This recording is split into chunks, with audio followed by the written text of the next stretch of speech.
దేశమంతా మెచ్చుకునేలా తెలంగాణలో పాలన సాగుతుందన్నారు సినీ నిర్మాత కాంగ్రెస్ నేత బండ్ల గణేష్. దీంతో మాజీ మంత్రులు కేటీఆర్, హరీష్ రావు ప్రెజెంటేషన్ పీక్స్ కు చేరిందని విమర్శించారు. పార్లమెంట్ ఎన్నికల్లో బీఆర్ఎస్ ఘోరంగా ఓడిపోతుందని జోస్యం చెప్పారు.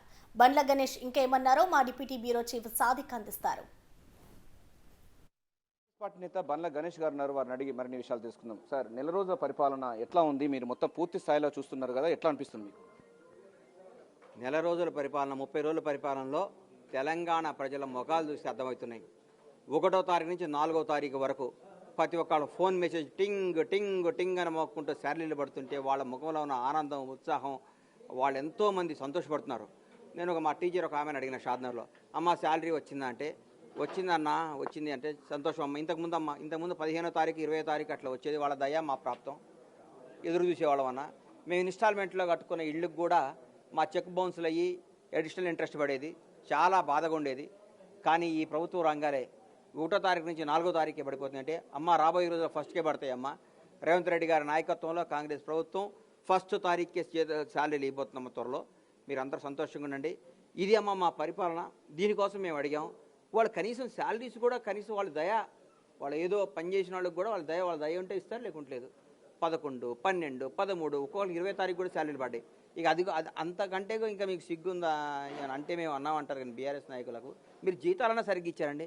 వాళ్ళు బతికేది శాలరీస్ మీద, వాళ్ళు కష్టపడేది శాలరీస్ మీద. ఆ శాలరీ మీద వాళ్ళ కోటి ఆశలు ఉంటాయి వాళ్ళకు.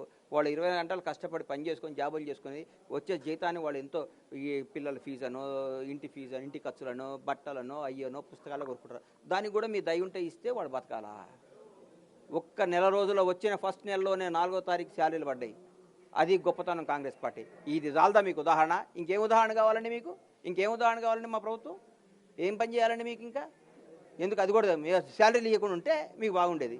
అయ్యో వీళ్ళు 4వ తారీఖే శాలరీలు ఇచ్చేరింది, 1వ తారీఖు 4వ తారీఖు అన్ని శాలరీస్ అని అవగొట్టిరింది, అబ్బా ఇంత మంచి పరిపాలన చేస్తుంది, అబ్బా ఇట్లయితే ఎట్లా, తట్టుకోకపోతే ఎట్లా సార్? మీరు తట్టుకోండి, నిజాల్లోకి రండి, వాస్తవాల్లోకి రండి.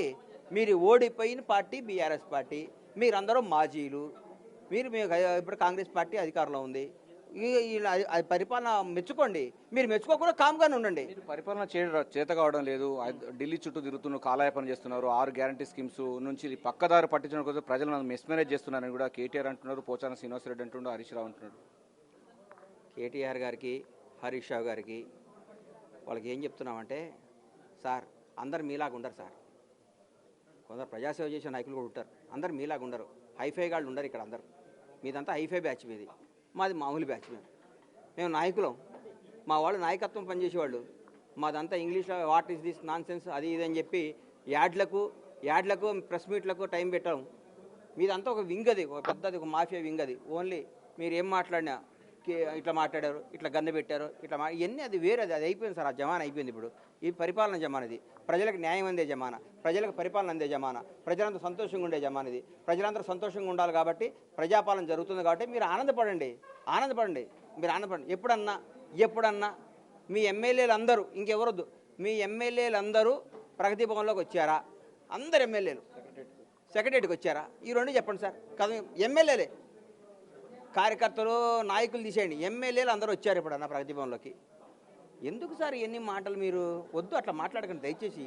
అది మంచిది కాదు. మీకు రాజకీయ నాయకులు చాలా ఏళ్ళు ఉండాలి. మనం ఈ నెల రోజు పరిపాలన పైన మీరు 420 సంబంధించిన ఒక బుక్లెట్ తీసుకొచ్చారు బీఆర్ఎస్ పార్టీ. దీన్ని ఎట్లా చూస్తారండి? అంటే నెల రోజు కాకముందుకే ఇట్లా బుక్లెట్ తీసుకురావడం ఎట్లా చూస్తారు? వాళ్ళు 840 కాదు సార్, బీఆర్ఎస్ వాళ్ళు 840లు. వాళ్ళకు 840 అంటే డబల్. మేము 420 కాదు, మేము 6 గ్యారెంటీలు ఇచ్చాం, 6 గంటలు అమలు చేస్తాం. 6 గ్యారెంటీలు ఇచ్చాం, 6 గంటలు అమలు చేస్తాం. మీరు 420, మీ భాష ఏంటంటే మీరు దొంగలు కాబట్టి దొంగ భాష మాట్లాడతారు, తప్పలేదు. మీరు అట్లా మీరు 840 వాళ్ళు 420లో అట్లా మాట్లాడతారు. మీ భాష అది, మీ వృత్తి అది, మీ ప్రవృత్తి అది. దొంగతనం చేయటం, దోసుకోవటం మాది కాదు. అది మా వృత్తి అది కాదు. మేము ప్రజాసేవ చేయటం, పరిపాలించటం, ముఖ్యమంత్రి గారు జనంలో అందుబాటులో ఉండటం, ప్రతి ఒక్కరితో మాట్లాడటం, ప్రతి ఒక్క రాజ్యాంగ వ్యవస్థను గౌరవించడం. ఒక గవర్నర్ అంటే గౌరవం, ఒక ప్రధానమంత్రి అంటే గౌరవం, ప్రతి ఒక్క నాయకుడు అంటే గౌరవం, ఒక మాజీ రాష్ట్రపతి పలకరించడం గౌరవం. గౌరవాన్ని కాపాడుకుంటూ తెలంగాణ గౌరవాన్ని పెంచుతున్న ముఖ్యమంత్రి రేవంత్ రెడ్డి. మేము అలాగే మేము మాట్లాడడం, ప్రధాని వస్తే బోం, ఆయన వస్తే బోం. మీది రాజకీయ పరిపాలన, ఇది ప్రజాస్వామ్య పరిపాలన. ప్రజలు చూస్తున్నారు, ఇలా 2 పరిపాలన చూస్తున్నారు. రాజకీయ పరిపాలన అంటే రాష్ట్రానికి ప్రధాని వచ్చినా, రాష్ట్రానికి రాష్ట్రపతి వచ్చినా, రాష్ట్రానికి ఏ నాయకులు వచ్చినా, రాష్ట్రానికి గవర్నర్ గారి దగ్గరికి వెళ్ళి పలకరియబడేది రాజకీయ పరిపాలన. ఇది ప్రజా పరిపాలన అంటే ఎవరు వచ్చినా ముఖ్యమంత్రి గారు ఆయన వెళ్ళి విష్ చేసి టీ తాగి వాళ్ళతో మాట్లాడి మా రాష్ట్రం ఇది సార్, మా సమస్యలు ఇది సార్, మాకు సాయం చేయండి సార్, మమ్మల్ని తెలంగాణ రాష్ట్రాన్ని భారతదేశం నంబర్ 1 ఉంటానని నేను ప్రయత్నం చేస్తున్నా సార్, మాకు సహకరించండి అని ఇది ప్రజా పరిపాలన. ఇది తేడా. ఇది అందరూ గమనిస్తున్నారు, తెలంగాణ ప్రజలు మొత్తం గమనిస్తున్నారు. అంటే ప్రధానంగా చేస్తానని చెప్పేసి ముఖ్యమంత్రి రేవంత్ రెడ్డి చెప్పడం జరిగింది. జిల్లాలు కనుక మార్చినట్టయితే ప్రజలు ఊరుకోరని కేటీఆర్ అంటున్నారు. నిజంగా ప్రస్తుతం ఉన్నట్టు జిల్లాల పరిస్థితి ఎట్లా ఉన్నది? దాని మీద నాకు నిజంగా నాలెడ్జ్ లేదన్నా. అది పెద్దలందరూ కూర్చొని నిర్ణయం తీసుకుంటారు. అది నాకు నిజంగా తెలియని దాని గురించి నేను మాట్లాడలేను కదా. సెక్రటరియట్కు ప్రజావాణి ద్వారా అటు ప్రజాభవన్కి వస్తున్నారు, సెక్రటరియట్కు ప్రజలందరూ వస్తున్నారు. ఎట్లా చూస్తున్నారండి మీరు? చాలా నుంచి చూస్తున్నారు కదా, ప్రజలు ఎట్లా అనుకుంటున్నారు? సార్ ఇది నిజంగా చెప్తున్నా సార్, నేను రాజశేఖర రెడ్డి గారు గవర్నమెంట్ దగ్గర నుంచి చూసినాను. అప్పుడు ఆయన ప్రతిరోజు నాకు గుర్తొస్తున్నాడు సార్. వైఎస్ రాజశేఖర రెడ్డి గారు ప్రతిరోజు 100 సార్లు గుర్తొస్తున్నాడు రేవంత్ రెడ్డి గారిని చూస్తుంటే.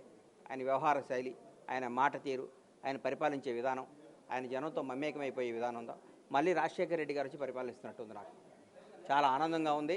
తెలంగాణ ప్రజలకు మంచి రోజులు వచ్చినాయి. అందరూ బీఆర్ఎస్ కల్లబొలి మాటలు నమ్మకండి, వాస్తవాల్లోకి రండి.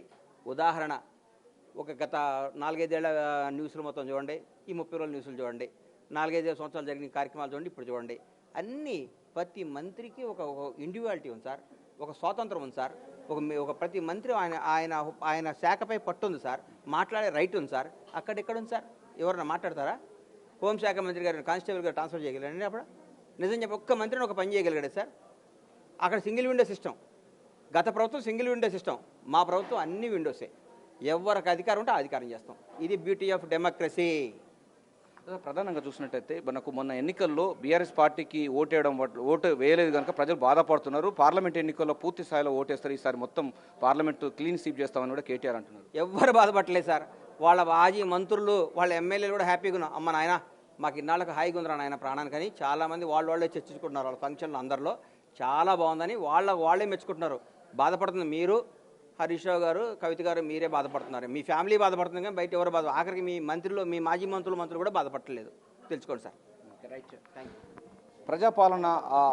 ప్రజాపాలన నెల రోజుల్లో కొంత పూర్తి స్థాయిలో తెలంగాణ సబ్బండ వర్గాలన్నీ కూడా సెక్రటరియట్కు అదేవిధంగా ప్రజాభవన్కు వచ్చి తమ సమస్యలను విన్నవించుకునేటువంటి వెసులుబాటు కాంగ్రెస్ పార్టీ ద్వారానే వచ్చిందని, డెఫినెట్ పూర్తి స్థాయిలో 6 గ్యారంటీ స్కీమ్స్ అన్ని కూడా సబ్బండ వర్గాలకు కూడా అందజేస్తుంది కాంగ్రెస్ పార్టీ అని కూడా బండ్ల గణేష్ స్పష్టం చేస్తున్నారు. కెమెరా శంకర్తో కలిసి సాదిక్, బిగ్ టీవీ, హైదరాబాద్.